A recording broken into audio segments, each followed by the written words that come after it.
Sayong pag, like, share and subscribe malaking tulong na para malaman ng iba ang mga aral nagdakilang Panginoon Hesukristo para sa lahat umpisahan po natin ang kwento. Ang magkaibigang sina Ruel at Daniel. Si Ruel at Daniel ay matagal nang magkaibigan. Pareho silang lumaki sa hirap, at sabay na nangangarap na magkaroon ng mas maginhawang buhay para sa kanilang pamilya. Ngunit dumating ang panahon na mas mabilis umangat si Daniel sa buhay.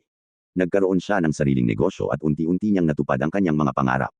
Habang si Ruel naman ay nanatiling simpleng manggagawa. Sa una, naramdaman niya ang inggit sa kaibigan. Tanong niya sa sarili, bakit siya mabilis umasenso at ako'y naiwan? Ngunit isang gabi habang nagdarasal, naalala niya ang salita ng Diyos.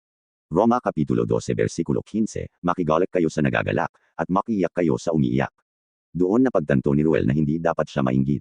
Sa halip, dapat siyang maging masaya sa tagumpay ng kanyang kaibigan at gawing inspirasyon ito upang siya rin ay magsikap. Kaya nagsimula siyang magpursige, hindi sa kaparaanan ng tao, kundi sa pagtitiwala sa Diyos. Habang nagpapatuloy si Ruel sa pagtatrabaho, patuloy din siyang nananalangin. Awit Kapitulo 37 versikulo 4, magpakaligaya ka sa Panginoon, at ibibigay niya sa iyo ang nasa ng iyong puso. Sa takdang panahon, nakaranas din si Ruel ng pag-angat. Natutunan niyang ang lahat ng bagay ay may tamang oras ayon sa plano ng Diyos. Ecclesiastes 3:1, sa bawat bagay ay may kapanahunan, at oras sa bawat gawain sa silong ng langit. Aral sa kwento, huwag mainggit sa pagunlad ng iba, sapagkat ang Diyos ay may nakahandang oras din para sa iyo.